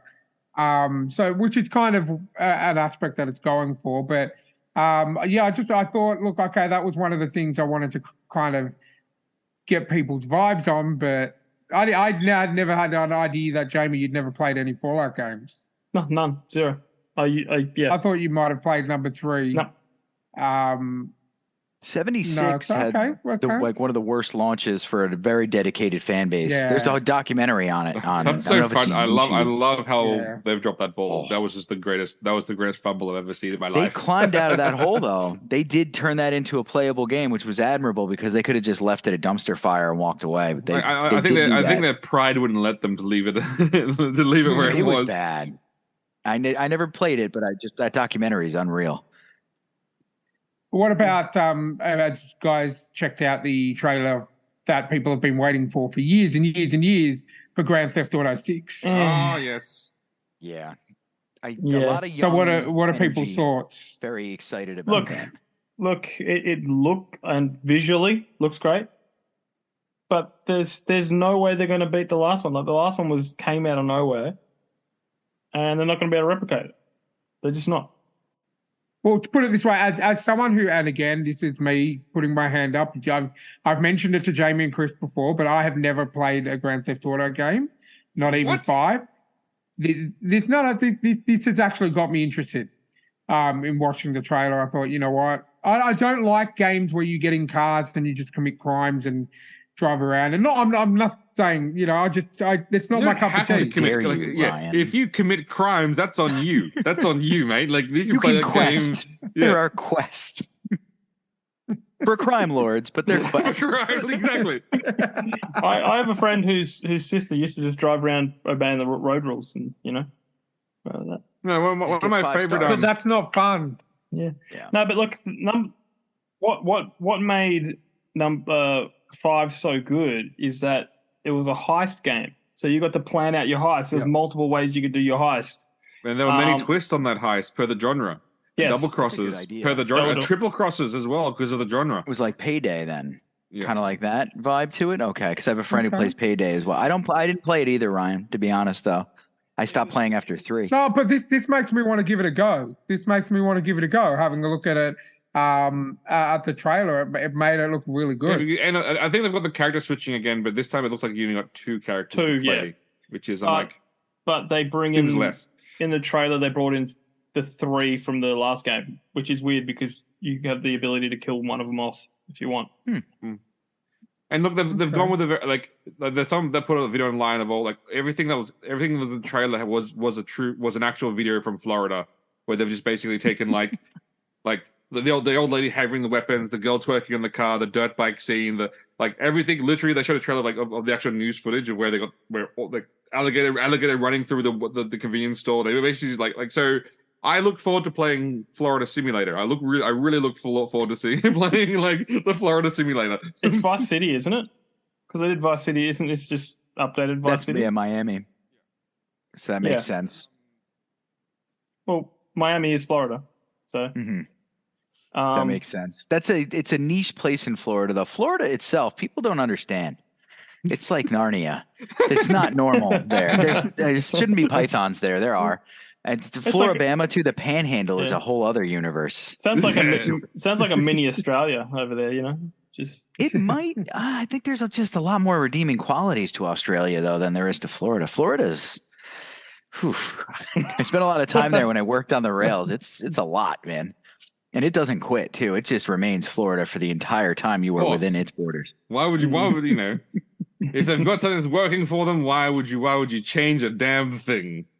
But I guess it has its own charm too. I guess that's what makes it Florida. There was a guy with all the face tattoos. Yeah, he was also saying he was going to sue. Yeah, he was going to sue the game. I was about to bring that up. Yeah, he's called the Florida Joker, and he was saying that he's even got a video on YouTube of him going through frame by frame of the thing. He said they've taken his image. I think the trailer's been out for like 3 days, and already someone's threatening to sue. Apparently this guy looked exactly like him. It doesn't. Some of the facial tattoos are similar, but not enough. Lindsay Lohan tried to sue Rockstar for the same thing, and Rockstar won that court case because yes, it might look similar and it invoked the issue, but it's not. If it's not exact, then you're basically trying. Yeah, you're not going to beat a legal team. Say the name. Yeah. Too. That helps. Yep. And the last thing I had on my list was, did anyone get a chance to check out the Furiosa trailer with Mad Max? Oh yes, I did. I did see that. That popped up on YouTube for me the other day. Taylor Joy, Anna Taylor-Joy as Furiosa. Chris Hemsworth. And Chris Hemsworth. Yeah, very unrecognizable Chris Hemsworth. Which Hemsworth? Chris. Oh, the elder of the Hemsworth. Interesting. No. I'm pretty sure he's not the elder. He's the middle. I know the one that we care about, though. It's the leader of the pack. Yeah, the one with the biggest box office gross. Exactly. So if they had Luke, you understand what the budget is. But if you're going with Chris, then you're going, oh, okay. So you've got like, so it's like, okay. Did you ever watch Westworld, Martin? Yes, I loved it. Luke Hemsworth is in that. He comes in season. I can't remember. I think he's in the first season, but he also plays Thor in Thor Ragnarok as Thor the stage play. When they do the play. Oh, in the play. I didn't realize that. That's funny. Yeah. That's a but yeah, it's got one of the fabled. It's got one of the fabled Chris's. So I thought everyone would be one of the four holy Chris's. One of the Chris's. It's going to be again. Casting the Chris's is near a guarantee of success. Unless your movie is terrible, then they can't. It's going to be a good watch. It's going to be. It's got to be. Now here's the question: Who's the last resort, Chris? Obviously, there's four of them, but who's the last? The last resort of Chris, like again, last resort to make it amazing, or no, as in they're going to cast it. So do they start? Do they start with Pratt? I think they start with no. I think Pine still gets the lead billing on the starting. I think it's Pine. They'll probably go Hemsworth, Evans, and Pratt. It's probably the order that they'll try to get them in casting. I disagree. I think Pratt should be higher, but people don't like Pratt as much as they used to. But even though his movie was already successful, but they don't like him. I think his last 4 or 5 movies have all been straight successes. Yes, but But I think it's something to do with political views or something like that. People don't like it. Or did he say something mean about his wife, or did he cheat on her? Who knows what it is? No, it's the opposite. None of that. Oh, she did that to him? He didn't do that. Therefore, no. Isn't that how Hollywood works? Get that bastard. Yeah, how dare he's been with her forever, too. He's been with her for like 20 years. No, right? No, Pratt got divorced probably 10 years ago-ish. He's married to a Schwarzenegger now. Okay. Oh, I thought he was still with the girl. I still call her the Scream girl, or the Scary Movie girl, rather. He's with he's with a Schwarzenegger. Shows how much I know. Yeah. No, they almost lost their baby, that first marriage. And baby's all right. It survived. I can't remember the entire story, but that probably put some real tension into everything. And yeah, it's tough. Well, now we can't say anything funny about it because you made it all serious. Oh well, he's married. He's married to a Schwarzenegger. That's funny. That is funny. The son, the maid's kid. Really ripped into him during his wedding speech with Catherine Schwarzenegger, where he basically said, like, this is the happiest day of my life. And he'll go, what about your other wife? What about your other kids? Are going, it's a wedding. If he didn't say that, he's not getting a honeymoon. So, like, again, like, come on, let's be real. Like, but people like ripped into him saying, okay, let's be realistic. There are certain things that are expected you to say at a wedding if you're getting married, and that is one of them. That is one of the key, like... Thank you all, guys, for coming. I just want to say this is my second favorite wedding. Yeah. He's not... And also, with Arnold Schwarzenegger as your father-in-law, you better be damn well saying you're the happiest man alive. Like, you better damn well. Arnold Schwarzenegger probably wrote his speech. 100%. He wrote it up, and he probably went into the wedding night and just basically going, not enough thrust. You move your hips a bit more. You're not, it's like a bench press. Like, bullshit, Do it now. Are you saying it's almost going to be like the old Native American marriage ceremonies where everyone waits outside the tent as you consummate? Or in any English, or in any English nobility where they would make sure that you consummate the marriage. Yep, same thing, same concept. Yeah. All right, in you go. No coming out until you have your grandchild. Birth me the next heir to my kingdom, if it's a male. And if it's a female, birth me a decent trade partner to another kingdom. Excellent. Thinking about like the next House of Dragon series or season now, because that's the same vibe. Same vibe, of course. Game of Thrones, like, ugh. Wedding night ickies. Yes, yep. That show made people so really uncomfortable in House of Dragons, where they had like the 15-year-old girl like talking to like the 7-year-old man. I'm going like, that made you uncomfortable. Don't read any history of Europe, because like that was really... like the fact that he was like going, oh, I don't know if I want to marry someone so young is like, that would not be the reality. In Europe, they'd been like going, well, childbearing years. Yeah, but like, where's the dowry? Exactly. Yeah. That's where that. But again, we've all discussed that Game of Thrones would be more interested if there was dinosaurs. But again, that's a whole separate other thing that as if you wouldn't want to see two people charging each other, riding T-Rexes with lances, like just like Dinotopia. Martin Kearns. Let's do it. Yes, sir. Question for you. What, any franchise, any book series, anything, what would you want to add dinosaurs to? Oh, tricky question. How about Dawson's Creek? Dawson's Creek. Let's do it. Dawson's Creek. Love it. Right? You know what? I don't want to wait. You just see the Nessie, the plesiosaur's head comes out and pulls Vanderbeek off the boat. Instead of Dawson coming through Katie Holmes' window, it's like a velociraptor. It's like, hey, Dawson can't make it. Fogs up the window with its breath. Yeah. No. That's it. There's a ladder. The velociraptor's up there. She's sort of half asleep, and you just see the nostrils on the window. That's the of scene. The Utah Raptor. Yep. That's made my day. That's the scene. So are you going to swap some of the characters to dinosaurs, or are they just going to be dinosaurs around? Put a Dilophosaurus in a skirt and make it a secondary love interest. Well, it's got right? a skirt face. That's true. That's true. The trailer for the game came out in the Game Awards, by the way. Dilophosaurus was I was going to talk to you, but that was the last thing on my list. Yeah, the survival. Look, I'm very intrigued. Yep. That looks good. Oh, it looks very good. And I mean, if you're going to bring us back to some place, bring us back there. To the That's traditional Yep. Or whatever it is. Yeah. Like see Grant's hat there. Just yep. Classic. It's good. He's the Nublar.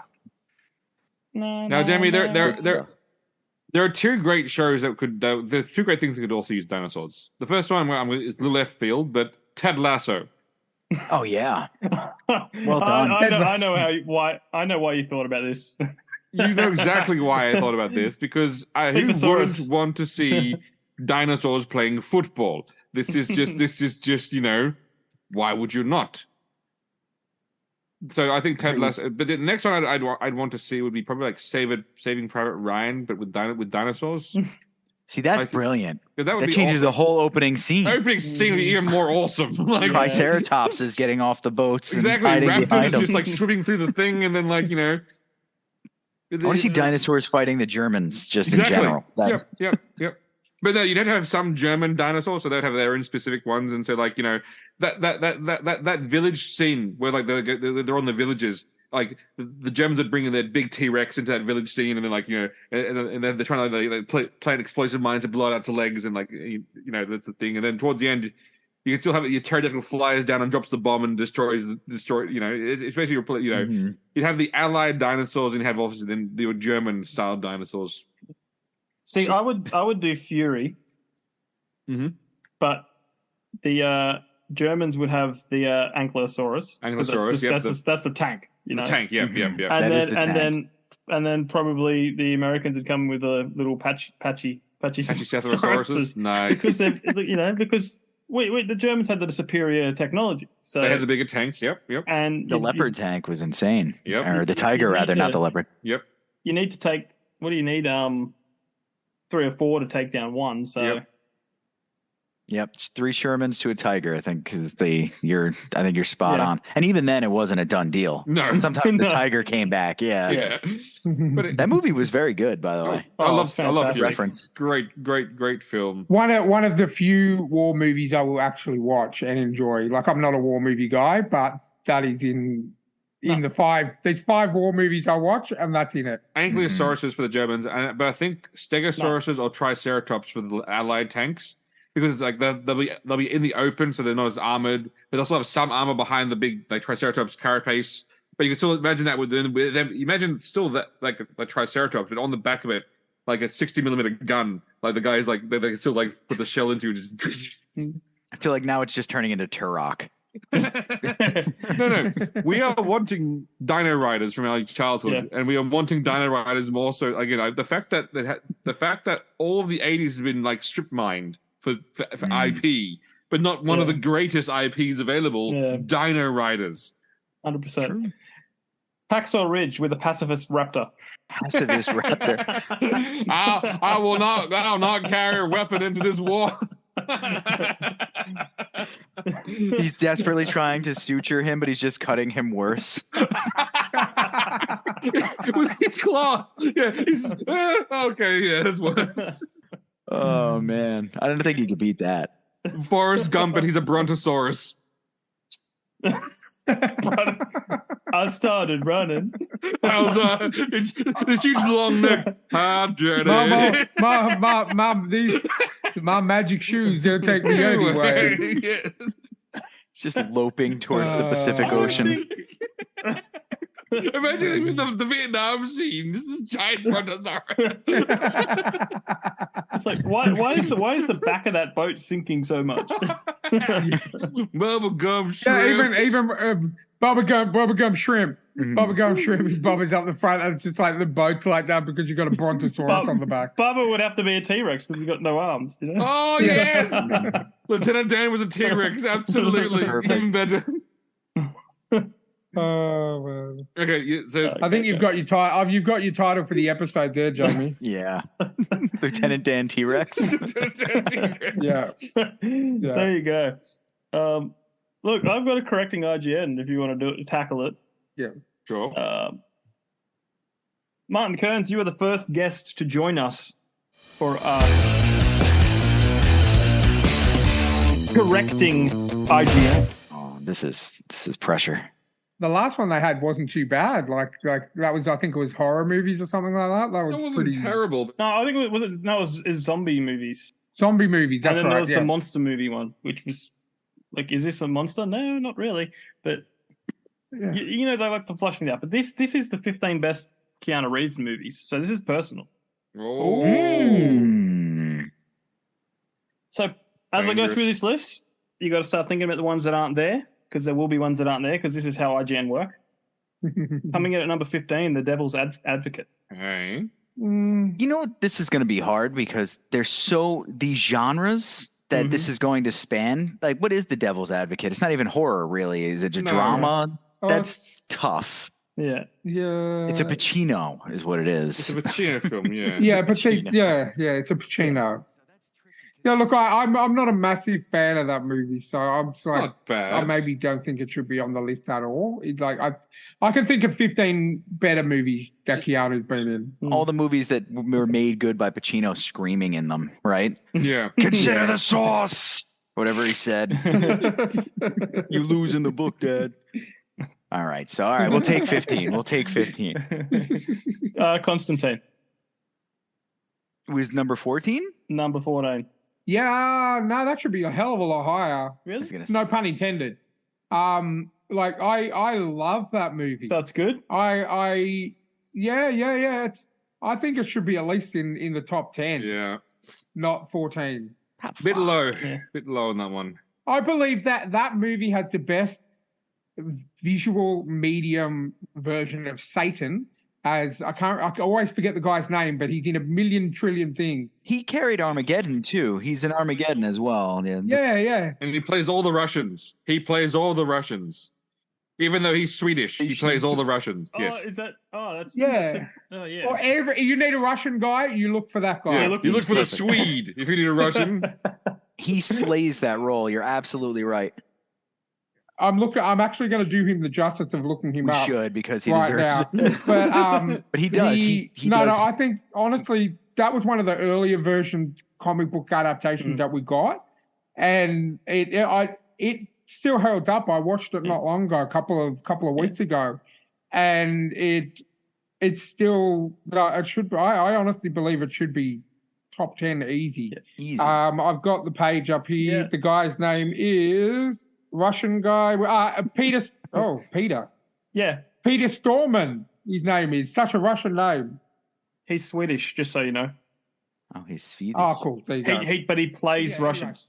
Yeah. Constantly. Just constantly Russians. Yeah. It's like better than any other Russian could. He was actually one of my favorite characters in Prison Break. Yeah. So he played the Russian most of it. Yeah. He was in Lost World, second Jurassic Park movie. Oh, Yes, yeah, that's he right. was. He was Yeah, one of the yep. shady army guys, whatever they were, Sorry. right? Gets eaten by compies. Hmm. Which is what Hammond dies of in the novel, by the way. That was kind of an homage to that. Yeah, 'Cause I that's love how those books. I Hammond love those dies. books. Yeah, they were very good. But back to this travesty of 14. Yeah, that's not okay. We have to Yeah, talk about no. this more. Well, this next one will piss you off even more. Matrix Reloaded. We shouldn't even do sequels on this list. I know that Matrix series, the 3 of them, but no. That's another one where let's just pretend that 13 doesn't exist then. Yeah. I couldn't Oh. even sit still in Matrix Reloaded because of what it was standing up against, the first movie. That was such You a know? that was such a disappointment. Yeah. You know, you thought like, okay, yeah. Do you think that was because? Do you think it was because they were brought out? Do you think that it was because they were filmed like back to back and they were brought out so quickly? Yeah, but Lord of the Rings did that. True. And then Yeah, but I think something tells me in my head that the Matrix was only 6 months between Reloaded and They Revolution. were very close. They're very close. Look, they had some interesting ideas, but just poor execution. Yeah. right. Yeah. Well, speaking of sequels, Bill and Ted 3. That's No. the new one, right? With Oh, the 3. olders. No. The new one is terrible. The new Better one than is better than the second one, no. dude. Not You don't even get the Reaper rap, No, right? not even The a Reaper little rap's in bit. the second one. The second Yeah. one was awesome. They played the game against the Reaper for their lives. Yeah. And the Reaper kept losing, and they're going best out of 7. You're damn right. Yeah. No, look, the third one was good for a closure film, but yeah, look, I'm okay with it being where it is on the list. I didn't like it because The third one. changed what the number 2 ending was. Because number 2 ending, Yes, it did. you already you saw the news clips showing that they had already moved towards world peace because of their music. It was a perfect ending. Yeah. Perfect way to end it. This one, they're going, oh, we haven't done it yet. So going, but what happened to all the things you just did? Anyway, but again, it's one of those again. Yeah, it I wasn't. don't like this. It shouldn't be This list is anywhere near making the me top list. agitated. Shouldn't be anywhere near the top list. All right, number 11, Parenthood. I don't even know if Never I've seen it. Ron Howard movie. Yeah, he's pretty good, I guess, but I haven't seen the film.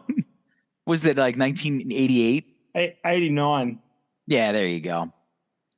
That's why I was. Yeah, I I'm was being 6. honest. It's one of the few movies that you know what, I'm going to put it on my hospital list because I do the work, damn it. If I can't work and I can't make money, I'll watch movies for you. There you go. So what is it, Parenthood, Jamie? When did it come out? Parenthood, 1989.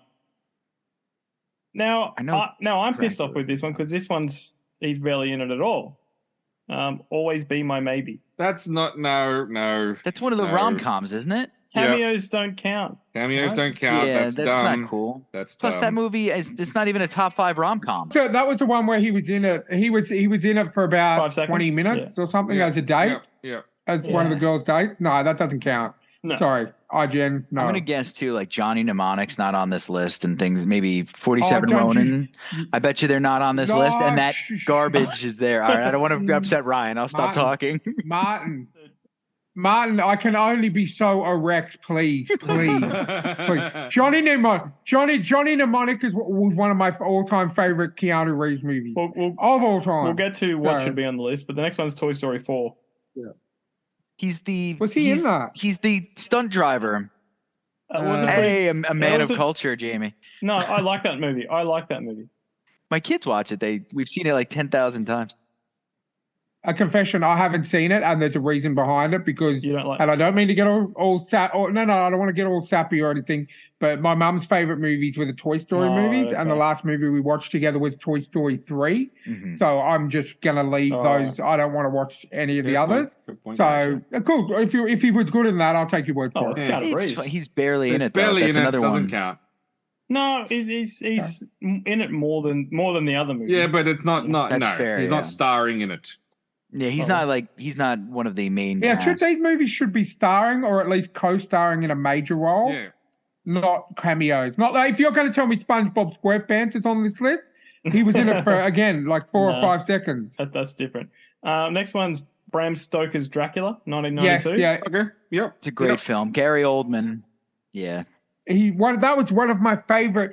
He does a Jonathan Harker. I obviously being a horror nut, I know the background to the Dracula lore.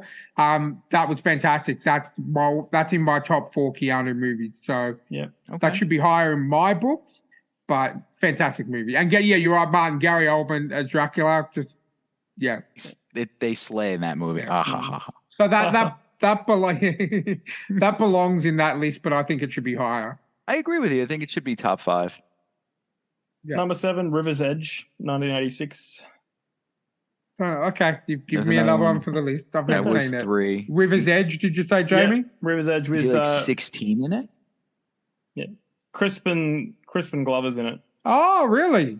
This is back when they were just putting out movies with young men near rivers. Yeah, The river runs through it was around the same time. Yeah. Oh, that's on my list. Thank you, Jamie. All right, now one that I know we have all seen, or you're insane. Point Break. Oh yeah, Point Break. Yeah. I'll take that being this high.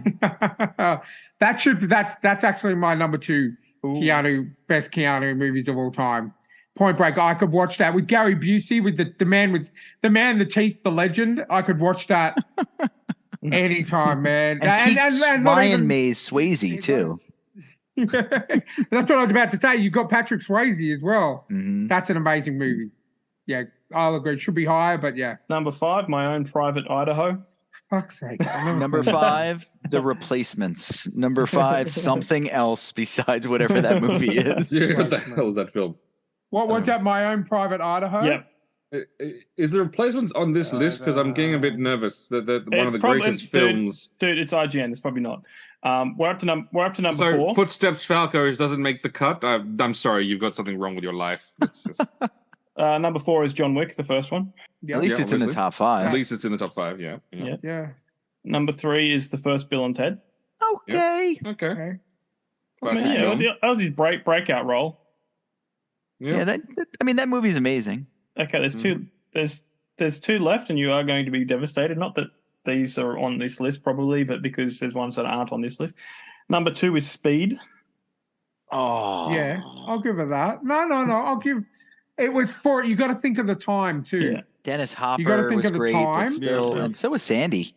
Yeah, look, Look, it's not in my top 4, but it's up there for me. Not Swap that with Constantine, and I'd be so happy. Yeah. yeah. I mean, it's not a bad movie by any means, but think of the other films that belong. All right, Jamie literally just said this, so I'll stop. Jamie, can we play the guessing game that we played for number 1? What is number 1? You all get one vote. So, Chris, each. what do you think number 1 is? Have you Googled it already? No. It's IGN, so they're stupid. So they'll say The Matrix. That's what I was going to guess too, because it's going to be the most predictable. I'm going to say Chain Reaction with Morgan Freeman and Keanu Reeves. I didn't think of that one. That's a fantastic one. That's my number 1, but anyway. Cold Fusion. I've got to do a better Keanu. Yeah. It's not going to be on it, but anyway. And drum roll. Chris wins. Martin wins. Matrix. Okay. Matrix. I can't be mad at that. That was a groundbreaking film. For the time, groundbreaking technology. Now for the correcting of them, what should be on this list? Yep. Johnny Mnemonic. Yeah. Well, let's see. So are we going to keep Matrix in number 1? Not necessarily. I mean, look, it's a groundbreaking movie. I'll give them that. But but the fact that there's only one John Wick on this list and 2 Bill and Ted's. Yeah, I was very surprised. The Day the Earth Stood Still is not on this list. The Day the Earth Stood Still remake is not on this list. Just to throw that out there for everybody. Yeah, right? That was a good movie. And nor is Street Kings. Let me just pull that out. That was a good movie. Where's Street Kings? Street Kings. Yeah, that reminds me I need to watch that again. Thank you, Chris. That's definitely a great movie. Johnny Mnemonic. Aquaman dude in it. Mm-hmm. I could live without 47 Ronin being on this, but I did enjoy that film too. I like that. It's still a good movie, though. Yeah, good it's film. good, but maybe not top 15. Well, better than there's at least 4 of the ones that were in the top 15, though. Better than their films. Yes, correct. Yeah, and I'm happy to not do sequels unless they're unbelievable standouts compared to the first film, right? Like having Matrix Reloaded on there. No, that was stupid. If you're gonna have Matrix Reloaded and you don't have the second John Wick film where they went, let's take this idea and now let's make it even more nuts. Yeah. I mean, it's like going, people like gun scenes, but then let's give them an entire scene of showing different kinds of guns in some sort of fancy sommelier scene, which is the greatest scene. Which is one of the most awesome scenes in film. Yeah, and I think I can't remember if it was 2 or 3, but let's show people how they can kill someone in a library with a book. Exactly. Yep. And and 2, they were going, hey, Joker hinted the pencil scene. Let's just show the pencil scene. No hinting. Let's just show them how that works. Yeah. But I agree. I think the Replacements is a really good movie too. Is fantastic. I think that should be at least in the top 15. So IGN, you've done it again. Yeah. You completely ballsed it up. I don't. Does anyone actually agree with The Matrix at 1? I don't personally, but it's okay. It's fine. Look, I think it's up there because again, it's groundbreaking. I would accept the argument. I'd say top 5. And when you think of the first hour of that movie too, there's not a ton of special effects being leaned on in the beginning. That's a lot of story. Yeah. In the very beginning, till you start really getting into the whole like red pill, blue pill, and they get into the philosophy of it all. So that I could, if somebody leaned on that hard, I'd be like, okay, I'll back down. I'm okay with that one. Constantine should be 2 or 3, maybe. Point Break, Point Break is just none. And Dracula has to be in the top 5. It has to be. It's all anybody talked about when it came out. But it's IGN. It's IGN. It's expected. Yeah. That was good. You stirred us all up, Jamie. And how do we all say that IGN get their list? They Google other lists and go. Yeah. There's got someone working there. And they go Keanu Reeves movie. Oh, this is a list. This is what we're going to do. We all know they use ChatGPT. We all know that. I was going to say it was AI. Yeah. They throw it in a room filled with monkeys and they see what comes out. That's the way they do it. No, the room full of monkeys can still write some decent shit. So don't underestimate those monkeys. It's a Family Guy bit, right? A flower by any other name. Chrysanthemum. Shut up. I'm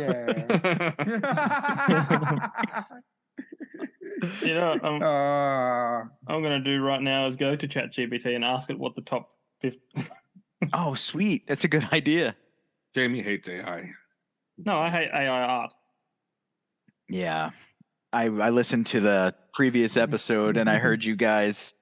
Rebecca had a pretty good take, and then counter take, and then counter take, and then counter take. You know, she pivoted well with you, Chris. It's a hard topic because you bring up good points until you examine them. Until you examine them, and then having a machine do it. The problem is a machine can spit out 500 copies in a minute, whereas a human makes one copy in a month. Yeah. Yeah. Death by automation. Every industry has experienced it. It's time for the artsy folk to also experience death by automation. Ooh, interesting. Okay, so this is the top 10 according to ChatGPT. Okay. And now I'm convinced that IGN didn't do it. Okay. Coming in at number 10, The Replacements. Excellent. Okay. All right. Yep. Number 9. Number 9 is Speed. Okay. Yep. Fair. Number 8 is Constantine. Look, it's much better. better. Okay. Much it still better. should be top 5, but 6 better. slots higher. Yeah. Number 7, A Scanner Darkly. It's an animated sci-fi film. Okay. Okay. We'll have to look into that because that'll be fun. Number 6, The Devil's Advocate. Mm-hmm. Okay. Interesting. Yep. Sorry, I just froze there because I realized they put two movies on the same twice. Number 5 is Bill and Ted, the first one. Yep. That's a good slot. Number 4 is Point Break. Mm-hmm. Okay, yeah, that's more like it. Number 3 is also number 9, Speed. I don't know why I'd put it twice. It was such a good film. ChatGPT decided to crush our hopes and dreams. Number 2 is John Wick. And it says John Wick series. So it's saying series, okay, so let's put them into a... Okay. And then it said number 1 is The Matrix. Okay. So get rid of Speed and put Constantine in that spot, and then we're happy. Okay, there you go. No, Constantine's already on the list. It's number 8. So yeah, but then move it up. Move it up. All right, then what do you put in place for number 8? The Day the Earth Stood Still. Chain Reaction, actually, yeah. Yep, Chain Reaction. At the time, that was the height of 90s. I don't know if it was in the 90s, but it was that high budget. No, it was 90s. It was 90s. Yeah, the big special effects. This is what ChatGPT has to say about this list. These films showcase the range of Keanu Reeves' acting abilities from action-packed blockbusters to thought-provoking dramas. Keep in mind that there are other great films in his filmography, and personal preferences may influence the selection of favorites. IGN. It's a nice explanation. I already like ChatGPT more than IGN. ChatGPT is better than way better.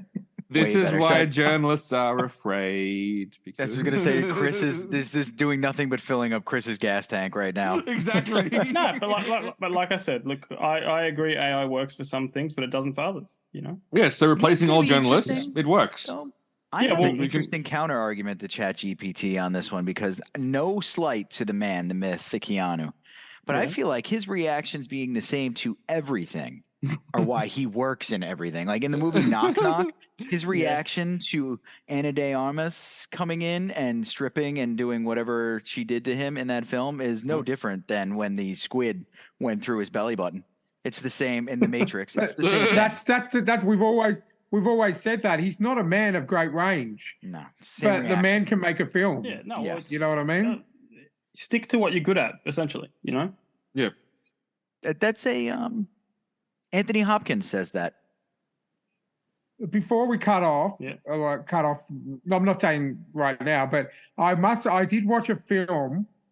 These are talking, but it's only brought it up because of range. Daniel Radcliffe, right? We all know Harry Potter. Yeah. He's done a movie called Imperium in 2016, where he plays a detective who goes undercover in a white supremacist group to try and bring them down from the inside. So he has to play a Nazi supremacist. You want to talk about range? Watch that film. Okay. Because I could not believe that man has, and it goes back to what everyone's saying, he has enough money from Harry Potter to do whatever the hell he wants movie-wise. Yeah. And this movie, like it's full on. I'm not going to lie. So maybe make sure that there's no kiddies around or anything, but it's full on. But it's like American History X kind of vibe. But he's trying to bring them down from the inside. But obviously, he has a lot of black friends and Jewish friends and stuff, and it's called about the clashes that happen there as well. So if you want to check out someone who's got amazing range for Daniel Radcliffe, that man should have won an award for that. So that's for you, Martin, for you guys, and for our listeners. I'd recommend it. I think you can find it on Prime. I didn't, because we all know where Ryan gets his movies from. The high seas. Yar. And I just saw a little trailer on YouTube on the other week, and I thought, you know what, that looks good. So Sure. Good deal. He's got a fantastic range because he also plays Weird Al Yankovic.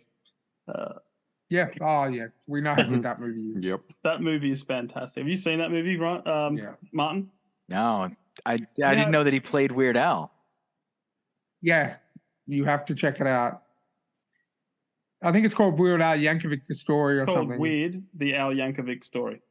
Yeah. Oh, all right. And it's the whole movie's a parody. So some of it's true and some of it's not. And you got to figure it out. No, it's pretty obvious which ones are the true bits and which ones are the fake bits. we watched the movie, and then not long after that, me and Jamie actually got to go and see Weird Al in concert. And you got to be disappointed live. I did not say I was disappointed. It just, he played a lot of stuff that he wouldn't normally play. But anyway, he's like, because we got such a delay in the movie coming out on Paramount Plus over here, obviously a lot of us had seen it a different way. And he's like, how many people have seen my movie? And we're all, yeah. And he goes, how many people have seen my movie before it came out the other day? And everyone's like, yeah. Well, I mean, until our countries get together and figure out this problem. He was getting in trouble because he was encouraging people to see it however they could. Yeah. I don't care how you see it. If Australia wants to delay releases for some unknown stupid reason, that is their fault. Yeah. And this was a massive delay. It came out on April the 3rd in the States on streaming service, and we didn't get it till May the 15th or something. So it wasn't like it was a couple of days. Yeah, no, you know what I mean? That's on them. That is on them. That's on them. I remember the first time I enacted the VPN was because something came out on Netflix. I think it might have been the animated Godzilla movie or something. And it wasn't coming out in the U.S. It was streaming on Netflix in Japan that day, but it was going to come out in the U.S. in like 4 months. It was like hell it is. I'm going That's on them. Switched it over right in the router. Yeah. And for a while, we were getting all the Marvel movies before everyone else, like before America. I think that's even I remember better. we got the first Avengers. I think we got the first Avengers 2 days before or 3 days before you guys got it over in the States. We're supposed to do it that way, though, because we trick my kids into thinking that our New Year's Eve has struck midnight by watching the Sydney fireworks, which is way earlier in the day. Yeah, I believe. Nice. I'm pretty sure that's how we get away with that. So you should get it a half a day ahead. Yeah, it's one of our little tricks. I don't know if it'll work this year because we're going to have people over, but it worked last year. There it is. Well, thank you so much for coming on, Martin Kearns. I hope you've enjoyed your interaction on the main show. Yeah, I think it's how we do it now. We have one interview, we have 2 interviews, and then we go, we're out of questions. Let's throw him at Chris Park and see what happens. He's a lot. There's a lot that comes again, and also there's it really depends on the day. I have no idea what's going to come out. Like honestly, I have no idea what's going to come out depending on when it opens. It just happens. Well, we didn't really have a plan for today. We had one article, and yet we still went 2 hours. So you know what I mean? Like that. But that's the best thing about it. That's the best thing about it, and I say it all the time. We're not one of those podcasts who have a list. Okay, we're going to talk about this, and this. It's like friends having a chat, and that's how we've always been, and that's how we always will be. 100%. And that's what I think makes us different from a lot of the other podcasts. Except if you listen to your earlier episodes when you were that way, and it was really hilarious. Yeah, we still get a lot. We still get a lot of people listening to those episodes. 2, we get a lot of people sending in comments and questions and talking to us because of those. So. Hey, there you go. It's always fun. Happens. There you go. Should we do an outro for Rebecca Cassells? Do you want to read a little bit more? Sure, when you're done talking. Well, before you read a little bit more, tell us where we can buy your books. People can follow you. Used to be able to do it more wide. I ended up focusing more on Amazon, which some people disagree with. But it's on KU. It makes sense. You can get them on Kindle Unlimited. It's where I make most of my money from them right now, actually. And you can get them paperback anywhere, Barnes and Noble, anywhere they're sold. I'm trying to get them in more indie bookstores, to be honest with you, because I want to patronize those good places, brick and mortars, as much as I can. But I need to write more books to be able to do that too. Yeah. So Amazon's your best bet, though. If you want to make Jeff Bezos richer, he can win the space race. I don't know. He's losing right now, I think. And yeah, anywhere else you go on the website, you'll find links. So if you go to reedkearns.com, you'll find whatever links you need. All right. And they're definitely on Kindle Unlimited because I did just pick them up again to read in hospital. But I think this will be my 5th read through of them. They definitely are available on Kindle Unlimited right now for our Aussies and around the world. So yeah, please check it out. Do yourself a favor and pick them up. I'm going to send you paper copies of the short stories once they're polished. Oh, that'll be fun. That'll be fun. I have a lot. I figure I plan on doing a hell of a lot of reading while I'm in hospital. Rebecca Cassells was kind enough to ask me to be a proofreader for her on some of her new stuff. Nice. I'm going to be doing that while I'm in hospital because all I'm going to be doing is sitting down on my back and going to the gym 3 hours a day.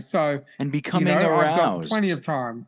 Randomly while proofreading Rebecca Cassells' smutty books. Oh, yeah. It's because you got a subliminal vision of Henry Cavill. So, it's... Oh, yes. Definitely. Somebody's dog will come into the room and you'll just be like, is this a shifter? You'll have strange feelings.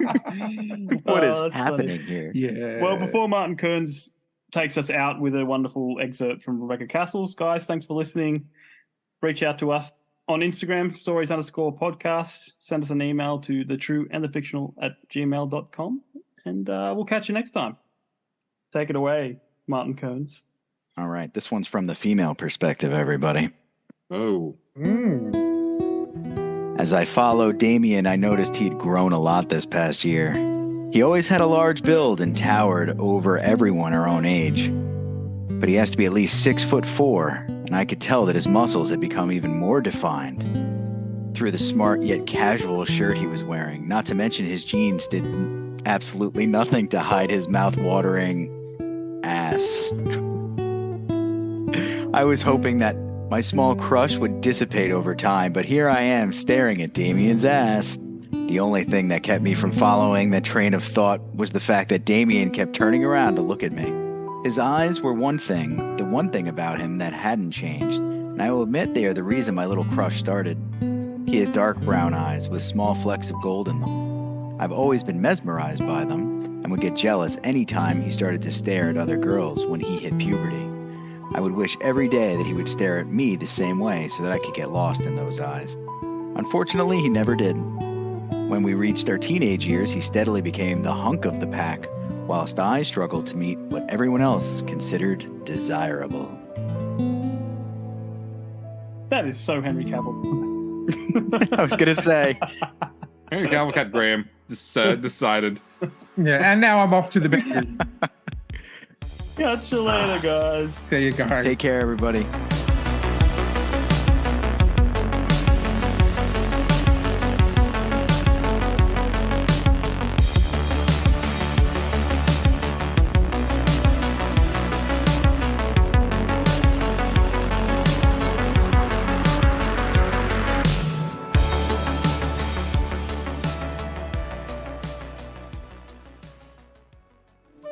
In 1932, the Australian Army declared war on 20,000 emus and lost.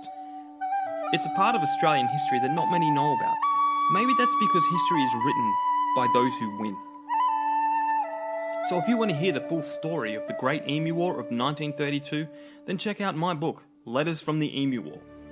Read letters, newspaper articles, and journal entries. With every turn of the page, you will gain a deeper understanding of the life and times of emus at war. So head on over to jabryden.com and grab a signed copy today.